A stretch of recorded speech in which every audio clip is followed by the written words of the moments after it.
Bueno, buenos días. Soy el doctor Ricardo Calle, especialista en medicina interna, en toxicología clínica y también lo que es medicina de trabajo. El tema que les voy a hablar hoy día es sobre la toxicología laboral, introducción a la toxicología laboral y también sobre las generalidades y la importancia de la misma. Ahora, en la toxicología laboral, bueno, básicamente muchas de las sustancias químicas en las que el ser humano se haya expuesto a causa de sus actividades profesionales pueden jugar un papel importante en el desarrollo de muchas afecciones.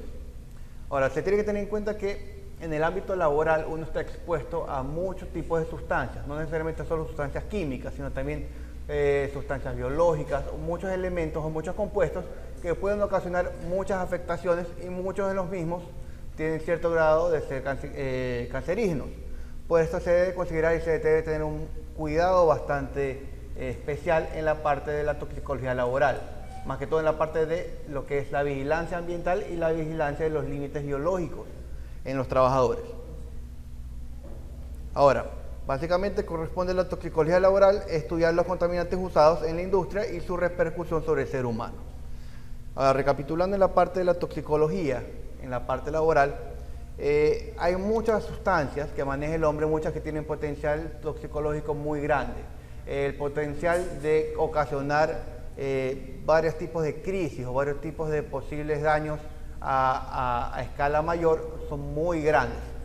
Ahora, cuando hay intoxicaciones agudas no son hechos aislados individuales y se consideran que hay intoxicaciones masivas o catástrofes o desastres químicos, y todos estos son potenciales en la parte laboral, la exposición a ciertos químicos, el mal manejo de ciertos químicos que puede dar a situaciones de catástrofes.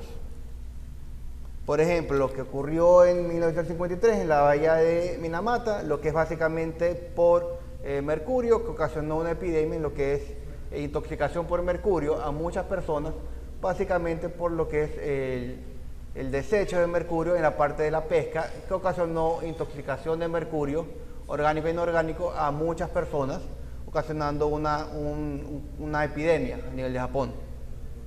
Lo que es en 1976 en Italia, el escape de tetraclorobenzoparadioxina, que ocasionó varios tipos de lesiones. Lo mismo también intoxicación por harina contaminada en 1977 en India.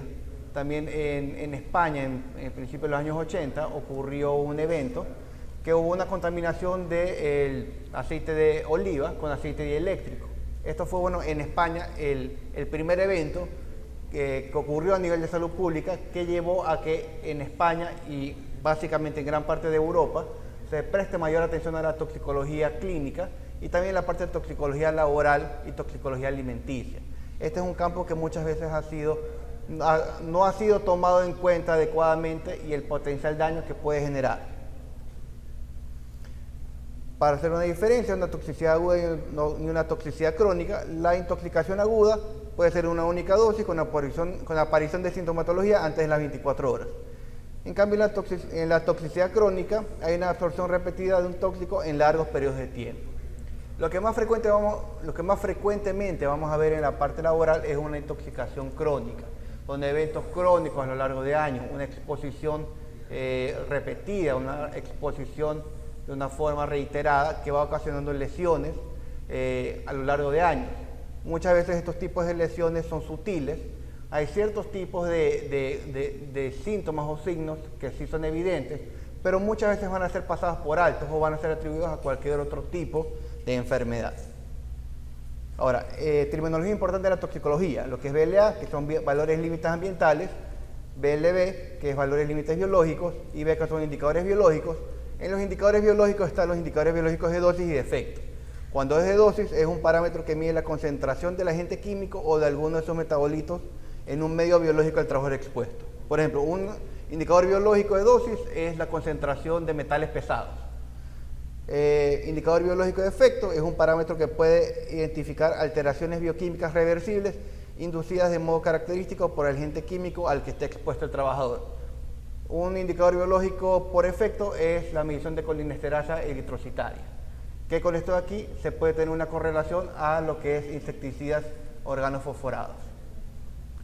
En sí, es importante tener en cuenta esto de aquí porque para poder saber cómo voy a medir o cómo voy a investigar la exposición de tóxicos en el trabajador, tengo que tener en cuenta cuáles son los límites ambientales, cuáles son los límites biológicos y biológicamente qué voy a buscar. No es, muchas sustancias tóxicas no se encuentran con el nombre específico como indicador biológico o como marcador biológico. Y hay muchas sustancias que no tienen un marcador biológico. Por eso es que la parte de la toxicología laboral se integra bastante en lo que son mediciones ambientales, mediciones biológicas y también sintomatología clínica. Se tiene que hacer una correlación en todos estos aspectos. También lo que es el número CAS o el número C, básicamente esta es la identificación de un producto químico. El CAS es el Chemical Abstract Service. Esto ayuda para hacer una identificación del producto químico. Porque muchas veces cuando se maneja un producto químico, se tiene un nombre, puede ser la fórmula química, puede ser un sinónimo, pero todo lo que van a tener la identificación es el número CAS. Esto ayuda para identificar cuál es el químico con el que se está manejando. Y también es importante porque cuando yo voy a buscar o a investigar cuáles son las medidas de protección que debo adoptar o cómo es la forma de investigación del producto químico, tengo que tener claro cómo yo lo estoy identificando. En lo que es el valor límite ambiental, está el valor límite ambiental de exposición diaria y el valor límite ambiental de exposición de corta duración. Cuando yo digo una exposición diaria, es el valor tope al que puede estar expuesto un trabajador 8 horas diarias o 40 horas semanales durante toda su vida laboral sin sufrir efectos adversos para su salud. Eso es lo que es un valor límite ambiental por exposición diaria. O sea, ese es el valor que es el valor tope teniendo en cuenta la jornada de 8 horas diarias de trabajo, 40 horas semanales de trabajo. Y el valor límite ambiental de exposición de corta duración es el valor tope que va a tener para efectos tóxicos en una exposición corta. Básicamente es para aquellos agentes químicos que tienen efectos agudos reconocidos, pero cuyos principales efectos tóxicos son de naturaleza crónica. El BLAS constituye un complemento de lo que es el valor límite ambiental de exposición diaria, por tanto la exposición de estos agentes habrá que valorarse en relación de ambos límites. Esto es importante para saber efectos por cantidad de dosis o exposición. Si hay cantidades cortas o exposición topes cortas, y también la cantidad de tiempo que el trabajador va a estar expuesto a estos tipos de químicos o estos tipos de compuestos. Bueno, en cambio, cuando los agentes químicos de efectos principalmente agudos, por ejemplo, los gases irritantes, se les asigna valoración solo para lo que es valor límite ambiental por exposición de corta duración. Esto es, por ejemplo, para lo que es gas amonio, gas cloro, los que son efectos más que todo químicos gases, lo que son gases tóxicos, el efecto como es de corta duración y no se puede ver una concentración global de 8 horas, se tiene que tener en cuenta que nunca un valor tope, un valor techo, debe pasar de lo que es el valor límite para corta duración.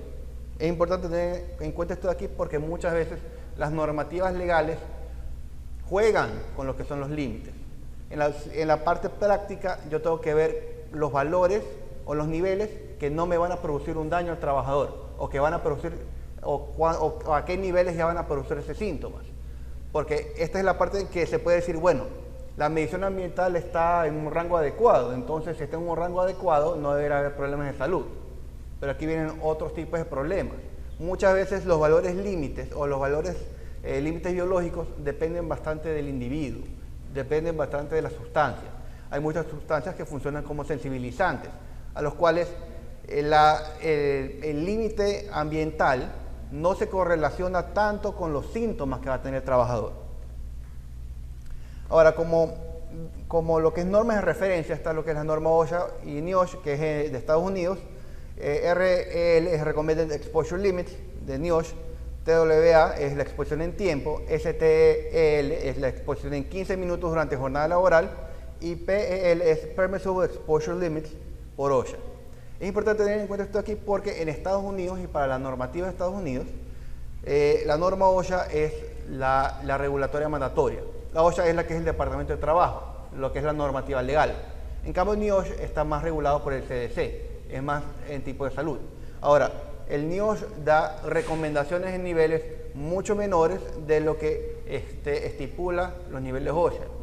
¿Por qué es bueno conocer esto de aquí? Porque muchas veces la parte de la normativa legal o las normativas de referencia, las normas OSHA y NIOSH dan referencia también a lo que es exposición y lo que son las medidas de protección Por ejemplo, en las partes de gases o químicos inhalatorios, qué tipo de respiradores deben ser, cuál es el tipo de filtro que se debe usar. Ahora, lo que también se usa como referencia es las normas del Instituto Nacional de Seguridad y Salud en el Trabajo, los límites de exposición profesional para agentes químicos en España. Ahora, en lo que es la norma española, básicamente lo que me dice es una buena correlación más puntual en lo que son los valores del límite ambiental, límite biológico, qué tipo de metabolito reactivo, metabolito activo voy a buscar, pero no me da una recomendación de las medidas de atenuación. Por eso es que en la parte práctica yo tengo que tener en cuenta las dos normas, buscar la referencia de las dos normas y también tener en cuenta, más que todo primero, cómo es que yo estoy midiéndolo. Por ejemplo, en la parte ambiental tengo que tener en cuenta que es distinto cuando yo mido partes por millón a miligramos por metro cúbico. Siempre tengo que tener en cuenta una escala de conversión. Para un tipo de equivalencia, siempre se tiene que tener en cuenta que la parte ambiental debe ser expresado por miligramos en metro cúbico. Esa es la forma clara para poder tener un mismo rango.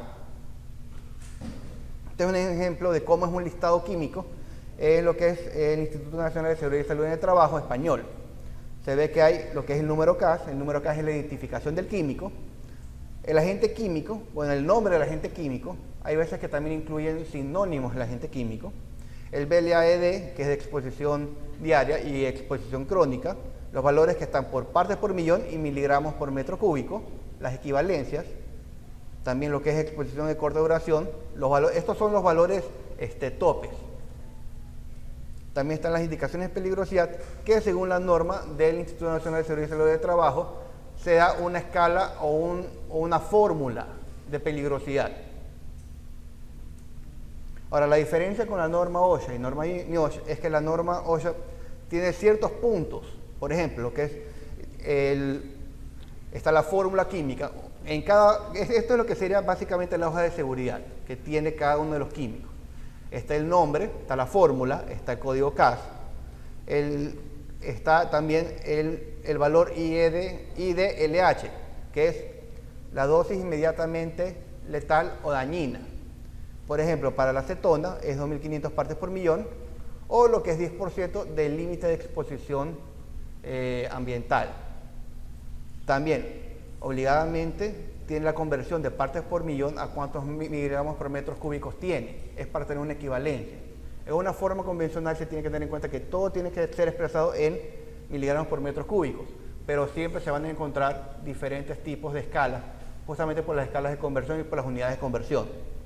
Se tiene que tener en cuenta que también la norma NIOSH y la norma OSHA también se enfoca bastante en las propiedades químicas, también las propiedades de los respiradores que deben de tener por el grado de exposición, también si es que se tiene que hacer respiradores con tipo de respirador autónomo o no, también las medidas de protección y emergencia, básicamente una revisión general. Esto es para cada uno de los químicos.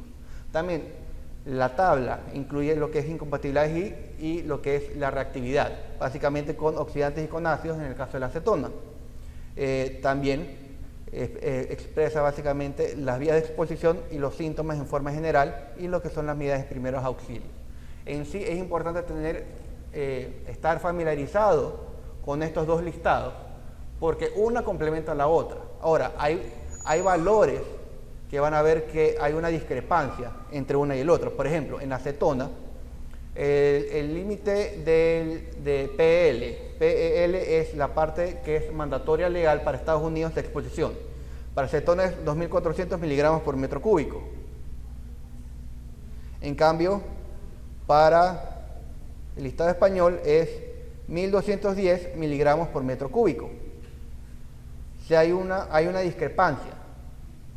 Por eso, siempre yo voy a irme por la parte que me dé menos síntomas y también tengo que tener una correlación con la parte de los síntomas de los trabajadores y con la parte ambiental.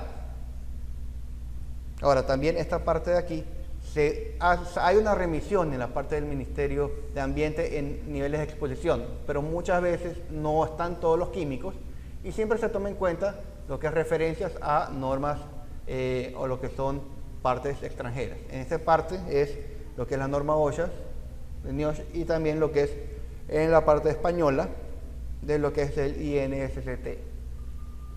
Ahora, la presencia de un tóxico en el ambiente implica un riesgo, no obstante, para hablar de incorporación hay que detectar el tóxico en el organismo y para que exista intoxicación debe aparecer una sintomatología o alteraciones clínicas.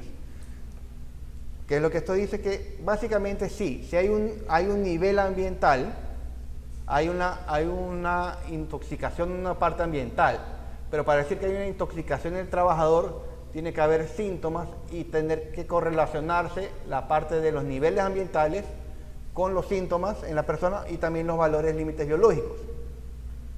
Ahora, por otra parte, la relación entre el nivel tóxico presente en el organismo y la respuesta tóxica es algo compleja y difícilmente predecible, ya que depende de numerosos factores. Factores tóxicos cinéticos, genéticos y etc. Un método de cuantificar la exposición a xenobióticos y su posible impacto sobre las especies humanas es el uso de procedimientos de monitorización biológica por medio de biomarcadores. Ahora, es importante tener en cuenta que no todos los químicos tienen biomarcadores. Yo no puedo medir todos los químicos presentes en la parte laboral netamente en el trabajador. Por eso yo tengo que saber qué es lo que voy a buscar o cómo lo voy a buscar, o más que todo también cuáles son los síntomas. Un biomarcador se podría definir como la presencia de un xenobiótico en un fluido biológico o las alteraciones inducidas por el mismo sobre los componentes celulares o bioquímicos. Ahora, la ventaja principal del empleo de biomarcadores estriba en que considera las variaciones interindividuales, incluso intraindividuales, como consecuencia de una alteración fisiopatológica concreta en un periodo de tiempo determinado. ¿Qué es esto de aquí? Que cuando una sustancia tiene un biomarcador, el nivel no va a variar por la persona, siempre se tiene un valor que va a ser constante o un valor de presentación que va a decir, sí, hay una intoxicación. Pero como está diciendo, no todas las sustancias tienen biomarcadores. Y también, muchas veces hay incluso muchas sustancias en el que si yo trato de hacer una medición directa, ya ha habido un tipo de metabolización de la sustancia en el cual no puedo yo decir que realmente lo que estoy midiendo está causado por la parte ambiental o no. Ahora, también hay muchos químicos, muchas sustancias, que hay una exposición no laboral. Por eso, en la parte de correlación de ambiente y marcador biológico, tiene que ser hecho de una forma muy estrecha. Es ambiente, marcador biológico y lo que es sintomatología clínica.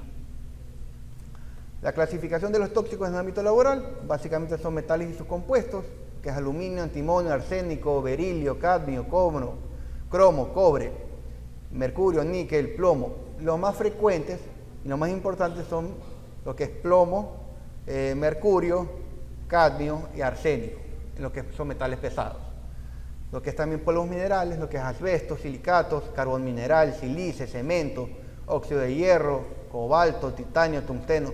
Todos estos son polvos minerales. Los polvos vegetales, lo que son bicinosis, y polvos de madera. Bicinosis es el polvillo del algodón, del cáñamo. Los hidrocarburos son los que están más frecuentemente en el ámbito laboral, porque en sí los hidrocarburos abarcan lo que son aldehídos, son formaldehídos, abarcan también lo que es benceno, tolueno, abarcan muchos tipos de actividades laborales que incluyen hasta cierto punto cierta parte o cierta familia de los hidrocarburos. Materias plásticas, lo que son resinas epóxicas, cloruro de vinilo, falatos. Lo que es falatos y cloruro de vinilo y resinas epóxicas es básicamente para lo que es todo lo que es la producción de plásticos. Tiene que ver bastante lo que es producción de plásticos, reparación de elementos de conductores. Lo que es plaguicidas están los insecticidas organofosforados, los carbamatos, los organoclorados, el bromuro de metilo, el paraquat. En los gases tóxicos está el monóxido de carbono, dióxido de carbono, ácido cianhídrico, cianuros, el anhídrido sulfuroso, ácido sulfúrico, óxido nitrógeno, el amoníaco. Entre estos aquí los más importantes gases tóxicos están el formaldehído, monóxido de carbono, el amoníaco y lo que es el ácido cianhídrico. Los agentes físicos están las radiaciones ionizantes y los agentes biológicos están las reacciones alérgicas por hongos y lo que son las micotoxinas. Muchas veces la parte biológica está bastante correlacionada en la parte laboral con las empresas que están en parte alimenticia, más que todo en la parte de micotoxinas. Ahora, en lo que es una parte breve en lo que es metales en cada uno de los compuestos, por ejemplo en el arsénico. Lo más tóxico es el trióxido y el arseniato de plomo. Puede darse casos tanto de intoxicaciones agudas como crónicas. Ahora, cuando yo veo el valor límite biológico, en el arsénico, usualmente en todos los metales pesados yo voy a tener un marcador biológico puntual. Los metales usualmente no se metabolizan y no tengo que buscar otro tipo de elemento, excepto en partes puntuales, por ejemplo en lo que es hierro. Por ejemplo, en el arsénico yo lo que voy a buscar, y para determinar principalmente, es el arsénico en orina. Tengo que tener un nivel mayor de 35 microgramos por litro. El momento de muestra es al final del turno de semana laboral. Los síntomas principales del arsénico son netamente neurológicos y a nivel sanguíneo. Es muy común lo que es la intoxicación crónica por arsénico, sea por una ingesta crónica o por una exposición crónica por vía inhalatoria. Muchos de los químicos en la parte laboral, la vía de entrada va a ser por vía inhalatoria. Esa es la vía por preferencia en la parte laboral, cómo uno se va a intoxicar. Después de la vía inhalatoria viene la vía dermatológica y también está la vía digestiva. Pero la forma inhalatoria va a ser la forma más predominante en cómo va a ingresar todos los tóxicos. El arsénico básicamente está en la fabricación de plaguicidas, colorantes, agentes de aleaciones de otros metales y en soldaduras. Lo que es cromo, principalmente el más peligroso es el cromo hexavalente. El cromo hexavalente es agregado muchas veces en el cemento y en la parte de construcciones para darle mayores cualidades. Ahora, por eso es que cuando hay quemaduras por cemento, el agente causal principal es el cromo hexavalente. Ahora, en las normas de seguridad de manejo de lo que es el cemento y hormigón, ya se tiene una disminución o un control de los niveles de cromo hexavalente que tiene, porque realmente todos los niveles, todo lo que es la peligrosidad del cemento en sí, era dada netamente por el cromo. Ahora, para evaluar el cromo es básicamente en orina, lo que es medición de cromo hexavalente en orina, según lo que es la exposición, si es aguda o crónica, es 25 microgramos o 10 microgramos por litro. Se tiene que tener en cuenta que siempre se debe realizar es al final de jornada laboral, no al un inicio. Es para valorar cronicidad de exposición. Síntomas principalmente que afecta el cromo, órgano que principalmente afecta es a nivel de riñones, es netamente nefrotóxico, también provoca bastante daño a nivel dermatológico. También el cromo hexavalente es un elemento cancerígeno, está relacionado bastante con el cáncer de pulmón y cáncer de senos paranasales y nasales. El cromo se obtiene de aleaciones muy resistentes por corrosión, se usa bastante en el cromado electrolítico, fabricación de cromatos, micromatos, adición de cromo a ladrillos refractarios para altos hornos. Básicamente el cromo se utiliza bastante en la parte de construcción. Y por eso es que se tiene que tener en cuenta que cuando hay cemento combinado con cromo, el agente tóxico son dos. Básicamente son polvos minerales, que es el cemento, y lo que es metales pesados, que es el cromo. Van a producir efectos similares, pero se tiene que investigar de una forma aislada. De metales pesados, las intoxicaciones más frecuentes por el plomo, más comunes debido a su amplia distribución, daño predominantemente crónico, presente bastante lo que es metalmecánica, soldadura, pintura. Los daños de exposición crónica de plomo son más que todo a nivel de daño neurológico, daño a nivel de sanguíneo, hematopoyético, también produce alteraciones a nivel digestivo. Cuando hay una intoxicación aguda de plomo, los síntomas usualmente son netamente neurológicos, pero al pasar el tiempo los síntomas se pueden volver mucho más, se pueden hacer mucho más sutiles neurológicamente. Lo que puede ser cambio de comportamiento, dolor de cabeza, fatiga.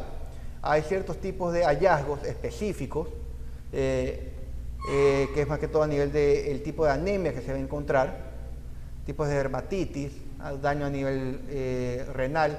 Todo esto se encuentra en lo que es la intoxicación por plomo. Ahora, para lo que es el valor límite biológico, directamente lo que es plomo en sangre, plomo en orina, también si yo quiero ver un metabolito del plomo, es el ácido delta aminoleucínico en orina, que ayuda para ver cómo se ha estado metabolizando o procesando el plomo. Porque se tiene que tener en cuenta que a nivel sanguíneo el plomo actúa sustituyendo lo que son los grupos de hierro. Ahora, ¿por qué sirve la parte de medición del ácido delta-aminoleulínico en orina? Básicamente para ver qué tanto ha estado influyendo en la exposición de plomo a nivel hematológico.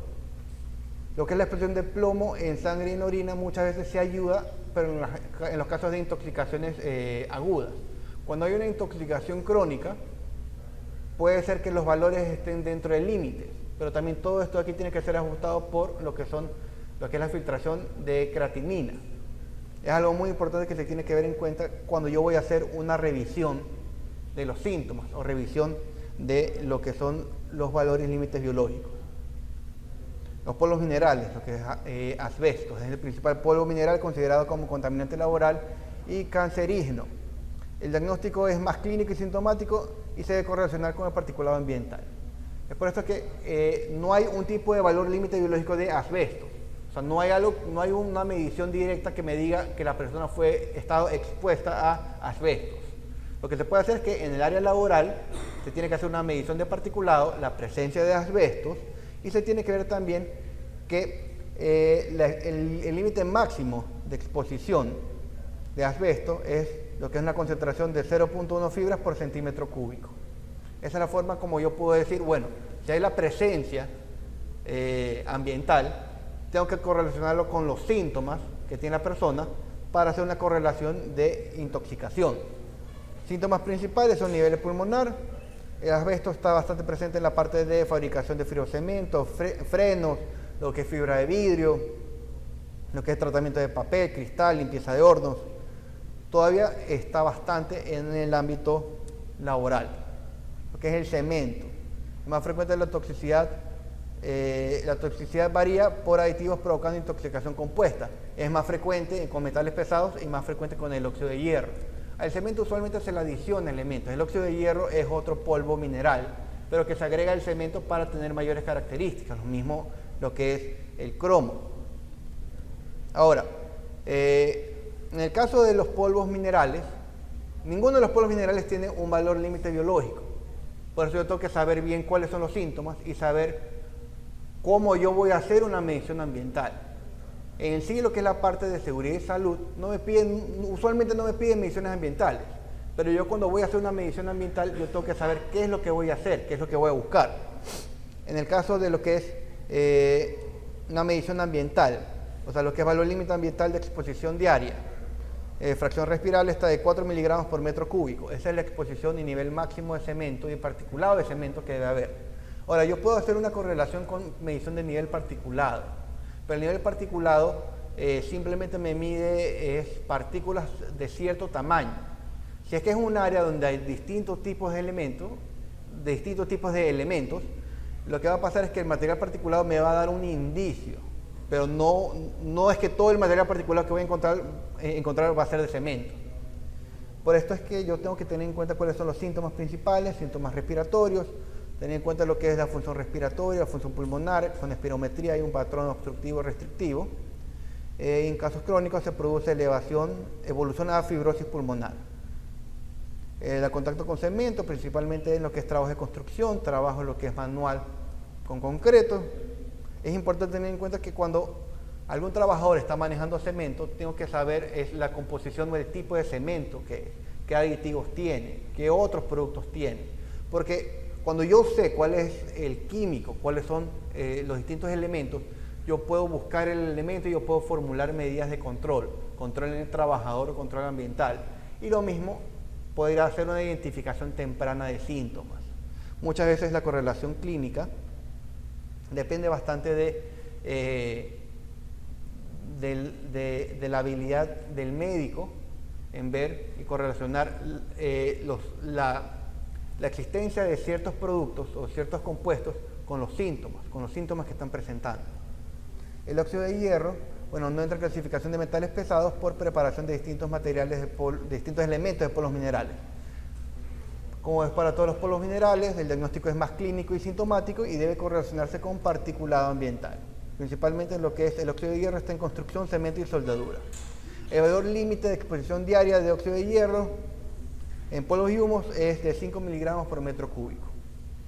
Como en todos los polvos minerales, los síntomas van a ser es casi exclusivamente respiratorios, y se tiene que tener en cuenta también la presencia del químico, presencia del producto para la investigación del mismo. Polvos vegetales. Los polvos vegetales básicamente son lo que es vicinosis y lo que es el polvo de madera. Vicinosis es las partículas de cultivo de algodón, cáñamo, lino, sisal. Todo esto aquí produce lo que es varias fibras vegetales que, dependiendo de dónde yo vaya a hacer la medición, son niveles de control distintos. Dependiendo si es que voy a hacer una medición del algodón en rama, la fracción torácica, la fracción de medición debe ser de concentración de menos de 0.2 miligramos por metro cúbico. Eso es si es que yo hago la medición en lo que es polvo de algodón en rama. Si hago tengo que tener en cuenta que los síntomas respiratorios van a ser distintos en los polvos vegetales que en los polvos minerales. La forma como se va a dar. Los polvos vegetales usualmente me van a dar síntomas que son de tipo alérgico. También los polvos vegetales son elementos sensibilizantes. Cuando hay elementos sensibilizantes, hay una sensibilización del trabajador, eso significa que puede presentar cuadros a concentraciones menores. Muchas veces la forma como se desencadena es por un mecanismo inmunológico. Se tiene que tener en cuenta que las sustancias sensibilizantes provocan lesiones que asemejan bastante lo que es bronquitis crónica, asma, cuadros alérgicos. En cambio, en los polvos minerales, las lesiones eran netamente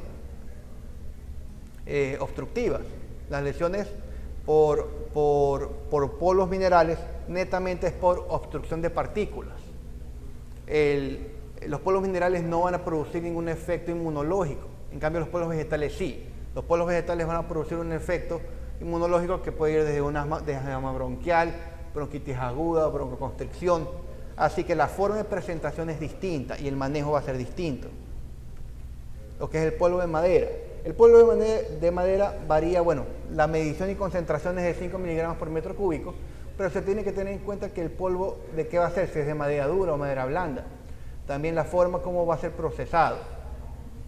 Ahora, el polvo de madera sí es un elemento cancerígeno que puede predisponer a lo que es el cáncer nasosinusal, pero muchas veces los efectos de lo que es los polvos vegetales están netamente con reacciones alérgicas.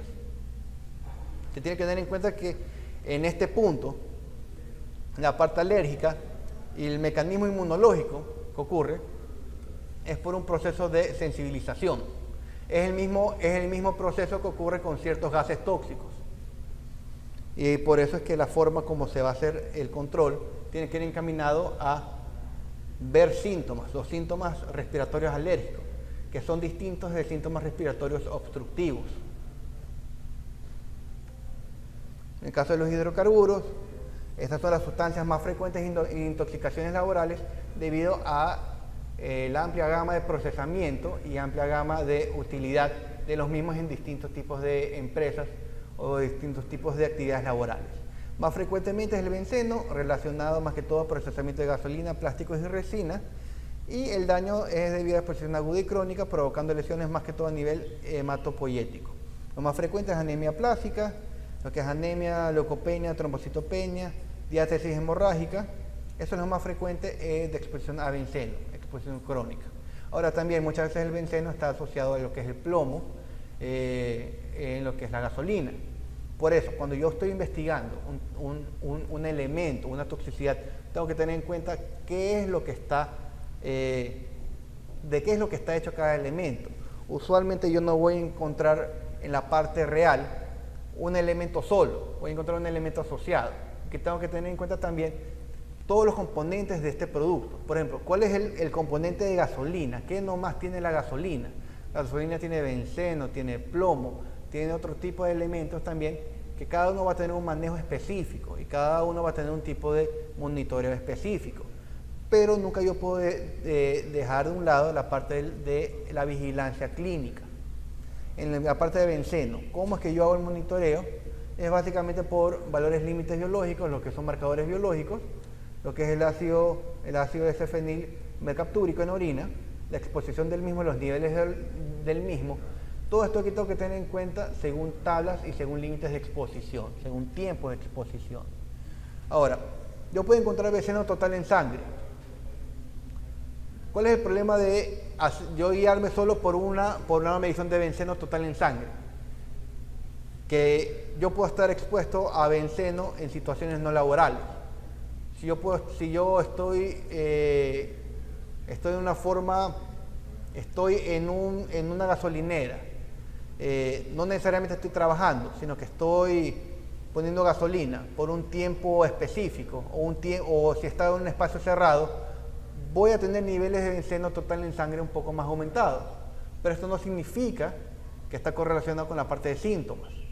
Ahora, también es importante tener en cuenta porque muchas veces la parte de la primera elección y segunda elección, que es el ácido S-fenilmercaptúrico y el ácido T-mucónico en orina, ayuda a ver cómo se ha estado metabolizando el benceno. El benceno en sí solo, muchas veces puede hacer mediciones, se puede tener en cuenta, pero no es muy adecuado para la parte de hacer una predicción de gravedad. Ahora, también se tiene en cuenta que las muestras de benceno en sangre son cortas. Muchas veces cuando se tiene en cuenta como que exposición a benceno en sangre, rara vez se va a encontrar niveles adecuados porque ya ha sido metabolizado. Así que cada vez que yo voy a hacer una investigación del marcador biológico de un elemento, tengo que tener en cuenta la utilidad del mismo y qué es lo que yo quiero buscar, qué es lo que yo voy a ver. Porque muchas veces si yo me oriento o yo me guío por ciertos marcadores biológicos o pensando que tal elemento es el marcador biológico adecuado, yo puedo estar subestimando bastante un daño. Los que son bifenilos policlorados, PCB, predominantemente los que son industria de lo que es pintura, plásticos, también lo que es manejo de lubricantes. Todo esto aquí está la parte de manejo de lo que es hidrocarburos, lubricantes. Por ejemplo, una persona que trabaja en una gasolinera está expuesto a hidrocarburos, está expuesto a bencenos y PCB de forma independiente. Ahora, los efectos del benceno y el PCB son distintos. El PCB principalmente causa daño a nivel neurológico, produce una polineuropatía periférica sensitivo-motora, eso es lo más notorio, y es un disruptor endocrino, o sea, causa daños a nivel de lo que es la parte de fertilidad, a nivel de la parte hormonal, que el benceno realmente no lo hace. El benceno da síntomas neurológicos, pero los síntomas neurológicos del benceno son muy inespecíficos. El benceno es principalmente daño a nivel hematológico.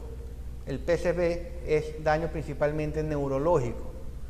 Pero como muchas veces estos dos elementos están en un mismo ámbito laboral, se atribuye el daño neurológico netamente a el benceno. ¿Por qué sirve saber todo esto de aquí? Porque cuando yo voy a hacer una medición, una correlación de síntomas, tengo que ver qué es lo que exactamente está produciendo. Porque yo puede ser que esté controlando los niveles de una sustancia que no es la que está causándome los síntomas a los trabajadores. Ahora, ¿cómo yo voy a hacer la investigación de los bifenilos policlorados?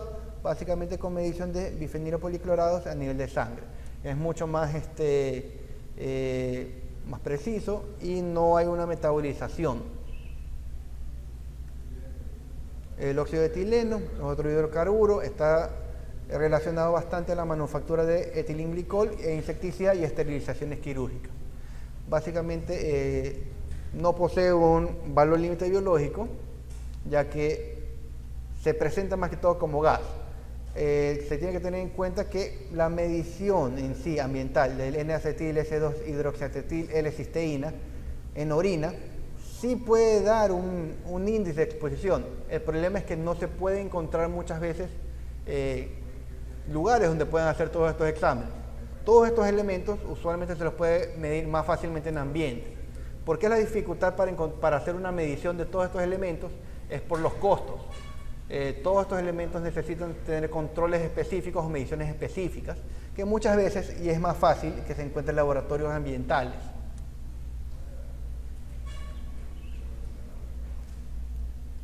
Otro elemento en lo que es intoxicaciones son materias plásticas, lo que son monómeros y polímeros, lo que son las resinas epóxicas. Las resinas epóxicas es el bifenol A, glicidol. Básicamente esto se usa bastante en lo que es la industria aeronáutica, en lo que son pinturas, barnices, adhesivos, aislantes térmicos.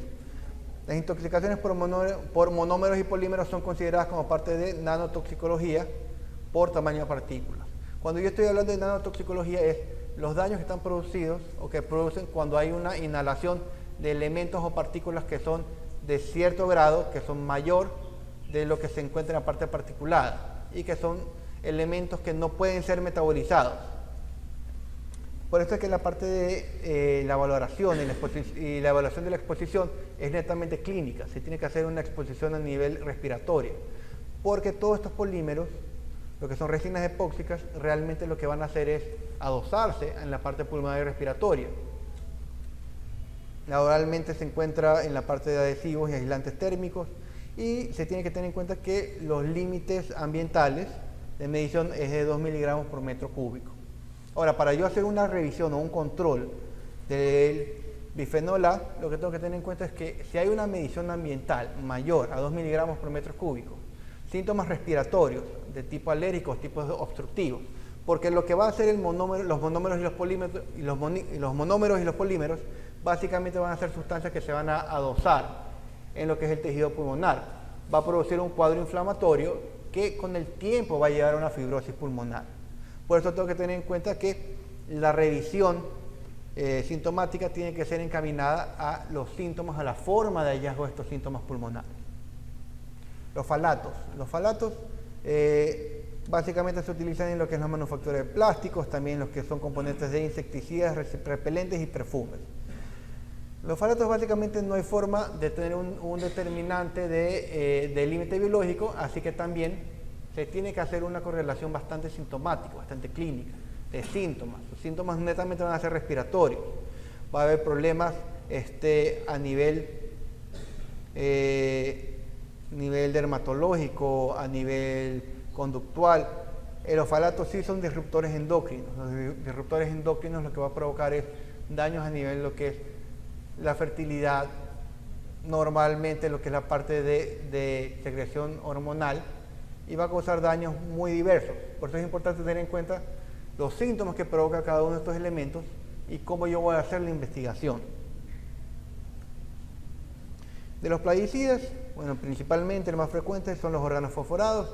Los insecticidas más frecuentes, la medición de colinesterasa eritrocitaria se valora como indicador biológico por efecto. La colinesterasa eritrocitaria lo que valora es la reducción de la actividad al 70% del valor basal individual. Básicamente, ¿cómo funciona la medición de la colinesterasa? Es midiendo de una forma indirecta la presencia o la exposición a lo que son los órganos fosforados.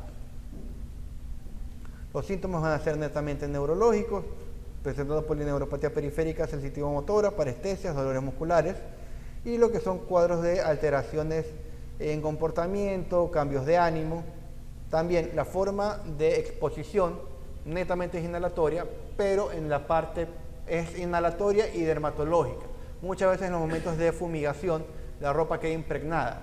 Si no hay procedimientos adecuados para limpieza o manejo de intoxicaciones, puede ocurrir intoxicaciones crónicas simplemente por lo que es contacto dermatológico. Lo que es el bromometano, bueno, este es un fumigante y rodenticida. La intoxicación es por vía inhalatoria y dermatológica. Los síntomas realmente del bromometano son netamente neurológicos, produciendo también cierto grado de daño a nivel respiratorio. Ahora, el bromometano sí tiene lo que es un marcador biológico, que es la revisión de bromura en sangre. Muchas veces yo voy a encontrar el bromometano en lo que son plaguicidas, no tanto a nivel de insectos, pero también como a nivel de herbicidas. Voy a encontrar variantes de bromometano. Es importante tener en cuenta que para la revisión y la hoja de seguridad tengo que revisar el número CAS para una identificación adecuada del producto químico. Una vez que yo tengo la identificación del producto químico, puedo ver las medidas o lo que es la parte de los síntomas y cómo va a ser el control de cada uno de estos productos. En los gases tóxicos. Básicamente los gases tóxicos se clasifican de una forma amplia como gases asfixiantes, gases irritantes, lo que son gases mixtos, que son efectos irritantes y asfixiantes, y gases naturales.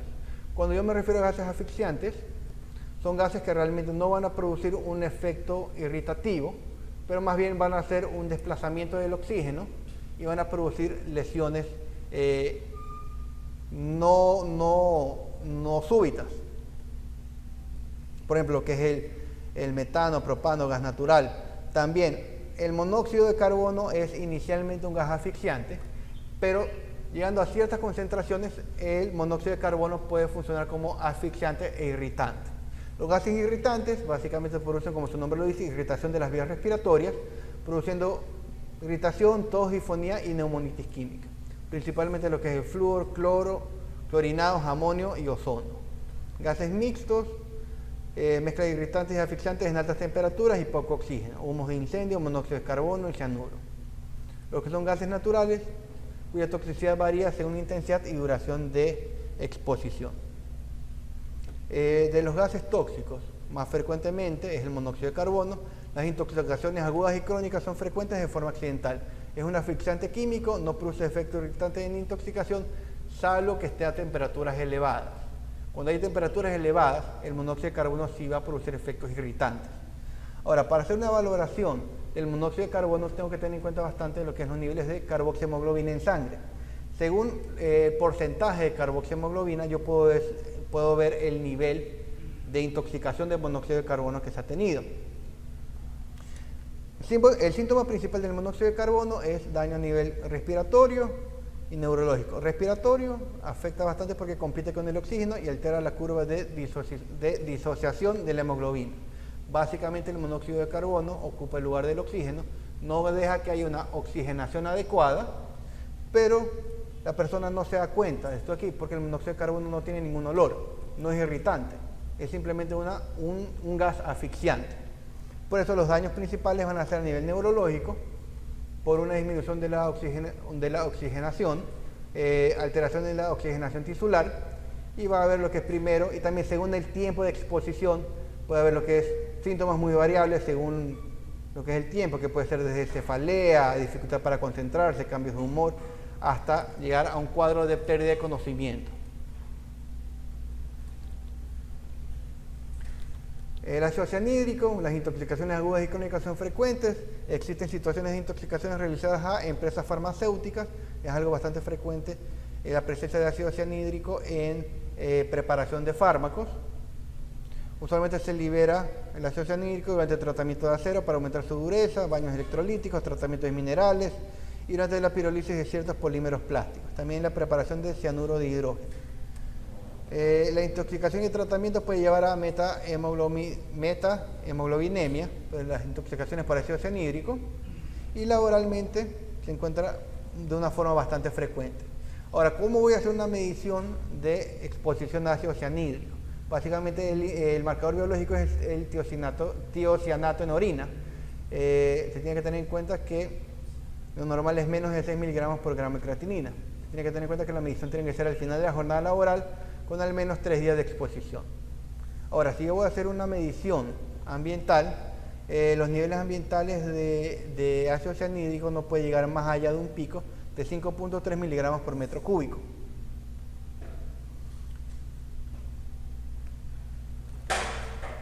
El óxido de nitrógeno, básicamente son intoxicaciones agudas y crónicas, es un asfixiante químico, no produce efecto irritante ni intoxicación. También está frecuente cuando hay situaciones de quemaduras o hay incendios. Las intoxicaciones frecuentes son por óxido de nitrógeno y monóxido de carbono y dióxido de carbono. Ahora, para hacer una medición o un control del óxido de nitrógeno, principalmente voy a verificar lo que es la metahemoglobinemia o hemoglobina en sangre. El óxido de nitrógeno, al igual que el monóxido de carbono, actúa compitiendo con el oxígeno y desplazando los niveles de oxígeno para la oxigenación tisular. Por eso es que para la investigación del monóxido de carbono voy a investigar la carboxihemoglobina, pero para la investigación del óxido de nitrógeno voy a ver los niveles de metahemoglobina en sangre. Ahora, hay muchos fármacos que pueden aumentar lo que es la metahemoglobina en sangre, más que todo lo que son sulfas. Por eso se tiene que tener en cuenta qué es lo que el trabajador está tomando. El diagnóstico es clínico, correlacionando lo que es los valores límites biológicos con lo que son los valores límites ambientales en espacio cerrado. Principalmente el óxido de nitrógeno está en lo que son fabricación de colorantes, lacas lo que es procesos de electroplateado, grabado y lo que es soldadura. Las actividades de soldadura eliminan bastantes gases, lo que son gases tóxicos. El gas amonio, básicamente es un gas irritante, soluble en agua, es una sustancia sensibilizante, no se correlaciona los valores límites biológicos, por lo que valores límites ambientales de exposición diaria es fundamental. No existen parámetros biológicos, pero para seguimiento de los expuestos. El valor límite máximo de exposición profesional es de 14 miligramos por metro cúbico. Lo que idealmente se tiene que hacer una medición es el límite ambiental en exposición corta y en exposición diaria. Principalmente el uso de amoníaco está en lo que es en industria alimenticia, en lo que es el manejo de congeladores en industria de frío. Y los síntomas principales del amoníaco son daños respiratorios, bronquitis crónica, neumonitis que puede evolucionar a edema pulmonar. El daño pulmonar que produce el amoníaco es principalmente de cuadro inflamatorio, de tipo inflamatorio, no da reacciones alérgicas. Es un tipo de efecto inflamatorio que puede ocasionar una broncoconstricción por ser una sustancia sensibilizante. El gas cloro es un gas irritante soluble en agua, sustancia sensibilizante. Básicamente no hay un valor límite biológico, pero se tiene que tener en cuenta las mediciones de límite ambiental en exposición corta, que es de 1.5 miligramos por metro cúbico, y se tiene que tener en cuenta los síntomas pulmonares, principalmente lo que es bronquitis crónica, tos, expectoración dísnea, que puede evolucionar a edema pulmonar. Hay un patrón obstructivo en la espirometría. Lo que son todos los gases, lo que es gas cloro, gas amonio, al ser sustancias irritantes, van a dar efectos respiratorios mucho más súbitos. Hay personas que están sensibilizadas, que pueden estar expuestas a lo que es gas cloro y gas amonio y llegar a un cuadro de una broncoconstricción súbita que puede llevar a una pérdida de conocimiento.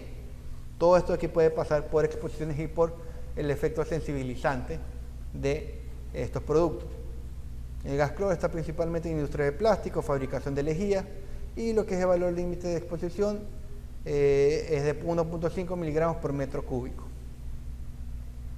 La importancia de esto de aquí es que cuando yo hago una medición, cuando yo solicito una medición, tengo que saber cuál va a ser la ponderación de tiempo que voy a pedir para lo que voy a investigar.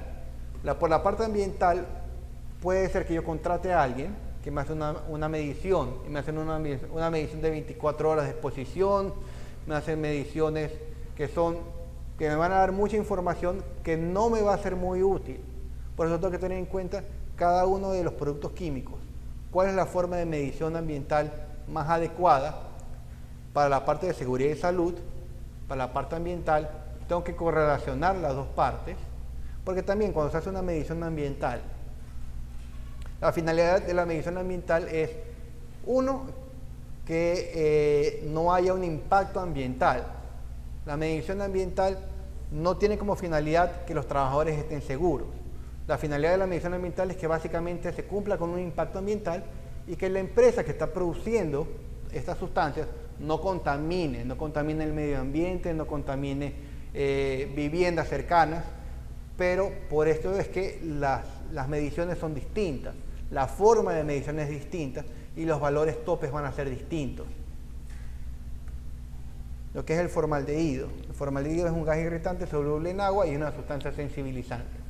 La sintomatología es principalmente respiratoria, lo que es asma, bronquitis y neumonitis química con evolución de edema pulmonar, y se tiene que hacer una espirometría para control de lo que son lesiones. El ácido fórmico es el principal marcador biológico en lo que es la exposición a formaldehído. Sí hay una correlación, pero muchas veces cuando hay una sustancia sensibilizante y hay un valor límite biológico o un marcador biológico, muchas veces los síntomas no se correlacionan completamente con los niveles de marcador biológico. Esto es algo muy importante que tengo que tener en cuenta. Cuando hay una sustancia sensibilizante, puede ser que el nivel de marcador biológico esté dentro de rangos normales, pero la persona tiene muchos síntomas.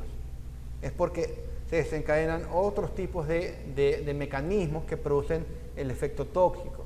Está lo que es la toxicocinética de cada uno de los elementos, está los mecanismos inmunológicos que desencadenan tipos de lesiones.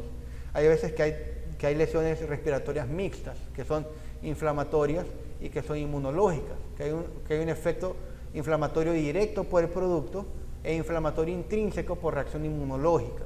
Por eso es importante tener en cuenta qué sustancias son de potencial sensibilizante y también tener en cuenta cuánto ha sido la medición ambiental y en lo posible la medición, si es que hay un marcador biológico, la medición biológica en el trabajador. Lo que es agentes físicos, básicamente lo que es radiación ionizante, esto es todo lo que son elementos radioactivos, lo que son todo lo que está dentro de lo que es emisión de rayos, rayos X, rayos gamma, todo lo que es la parte de seguridad y valoración radiológica. Cuando hay daños o exposición excesiva a lo que es radiación ionizante, los síntomas principales son neurológicos. Los síntomas sanguíneos se dan, pero a exposiciones crónicas. Por eso es que a todo personal que esté expuesto a radiación, más que todo en nuestro campo es en la parte de personal que hace rayos X, personal de imágenes, se les tiene que hacer controles de exposición radiológica. Eso es lo que se hace netamente ya por lo que es la parte de energía renovable. Pero si yo quiero hacer mediciones, tengo que hacerlas puntualmente en presencia de lo que es contaminantes y lo que es sustancias radiológicas. Síntomas son principalmente neurológicas, con encefalopatía crónica, produciendo también lo que es cuadros distintos de anemia plástica, neumonitis que evoluciona a fibrosis pulmonar, puede haber afectación de fertilidad y también hay muchos de estos aquí son cancerígenos y lo que es la cantidad de exposición varía bastante según cada uno de los elementos. Cada uno de los productos tiene un límite de exposición bastante descrito. Cuando yo hablo de agentes biológicos, básicamente son hongos y lo que son micotoxinas. Cuando yo estoy hablando de hongos, básicamente es todo lo que son tipos de Cladosporium, Aspergillus, Penicillium, todo lo que son la exposición a hongos para, o bien, producción de medicamentos, cultivo de hongos o en la parte de manejo microbiológico. Ahora, sí puede haber una intoxicación por lo que es la presencia de esporas, hay un cuadro de desencadenamiento, los hongos son sustancias sensibilizantes que desencadenan una reacción alérgica, una reacción inmunológica individual y por eso la predisposición o la sensibilidad a hongos varía de cada persona. Lo que se puede hacer una correlación de cantidades muchas veces de límites biológicos es o bien la presencia de los hongos, la presencia de material particulado en hongos, se puede hacer una medición de exposición de esporas por aspirado ambiental. Se puede hacer eso ahí, se puede ver las presencias, pero muchas veces cuando se maneja tipos de hongos, cuando se maneja tipos de todos estos productos, se tienen que tener medidas de control para evitar lo que es la parte de exposición al trabajador, lo que son los equipos de protección adecuados. Muchas veces cuando hay la presencia de hongos por distintos tipos de actividades laborales, se tiene que tener en cuenta que va a estar en el ambiente, muchas veces va a estar como sustancia particulada. Muchas veces las mediciones de sustancias particuladas no son completamente útiles y no orientan adecuadamente a la presencia de hongos. Hay tipos de elementos que ayudan para medir ciertos tipos de hongos. Ahora, cuando yo quiero hacer una medición ambiental de presencia de hongos, hay los métodos de investigación de riesgo biológico, que es por aspiración con una placa de Petri, o dejar una placa de Petri en el área que quiero investigar y ver qué está creciendo en el ambiente.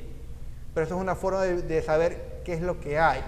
Para hacer una cuantificación es un poco más difícil. La cuantificación puedo hacerlo por un aspirado de cantidad de presencia por lo que es centímetros cúbicos con un tipo de aspirador del aire.